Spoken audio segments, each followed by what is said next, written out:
Okay, good morning.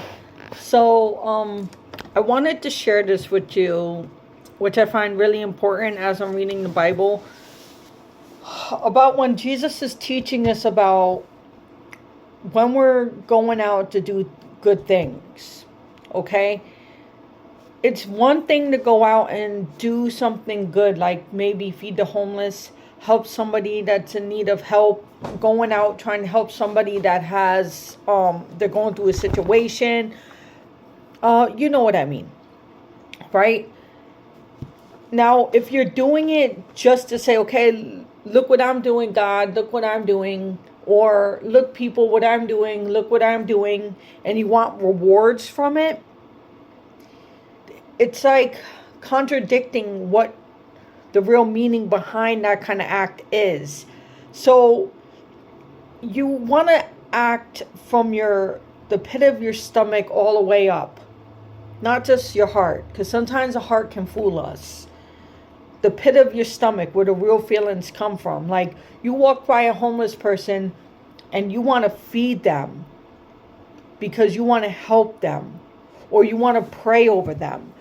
Any act of kindness shouldn't be a display, either for God or for out in the public, to show what a wonderful person you are. When you want to do something, allow it to come up naturally, to really want to do it. And God sees this, your Creator sees this, and He rewards you greatly for it, because He knows your intention.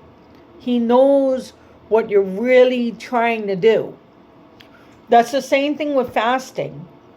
When you're fasting, don't put it on display. Don't pity yourself in front of people. Oh, no, don't offer me that food. I'm fasting. I can't. Oh, I'm so hungry. I'm so weak, but I got to do this for God.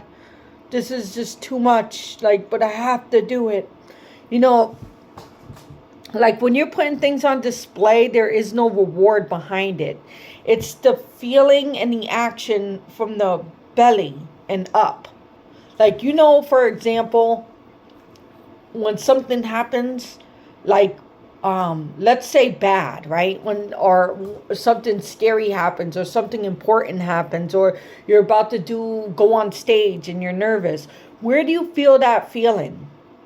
In your stomach, and it comes up, right? You get the butterflies in the belly, you get all these weird things going on in the belly, almost like electricity, if it's good or bad. That's where we really want to choose our actions from. So when you're going out there to do things, if it's fasting for God, allow it to be real. Allow it to be coming from deep within and out. Not just something that's displayed, like, oh, look, God, I'm going to fast because I want this Corvette, or I want to pass this test at school, or I want this person in my life. Saying, look at me, I'm going to fast for you.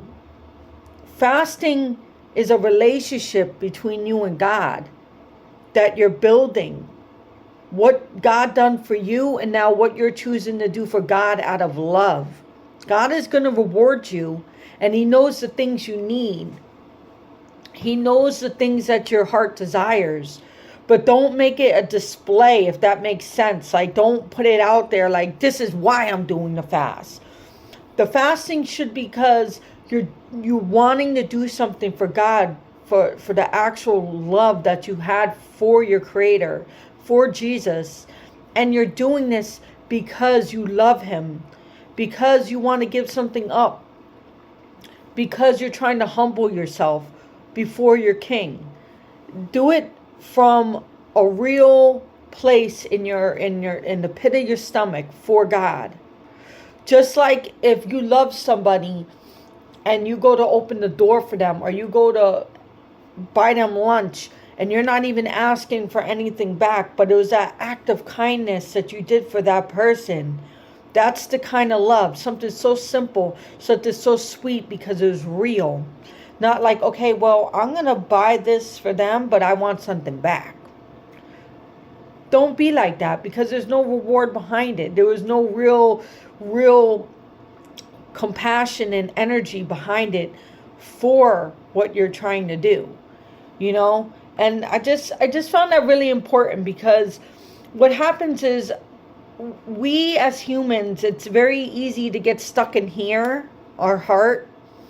It's very easy to get stuck in the material world and our selfishness, because I've been learning about my selfishness and what I want and what doesn't really benefit me, and especially God.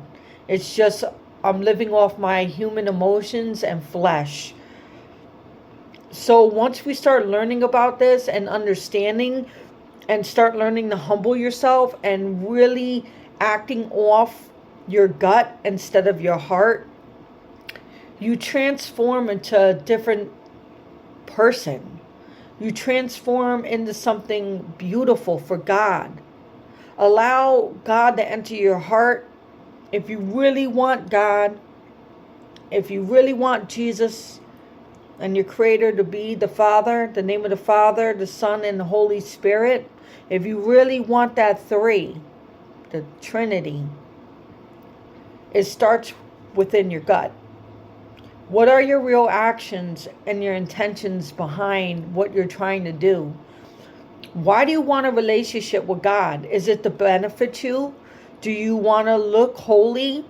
Do you want to put a display for people? Do you want to feel better than people?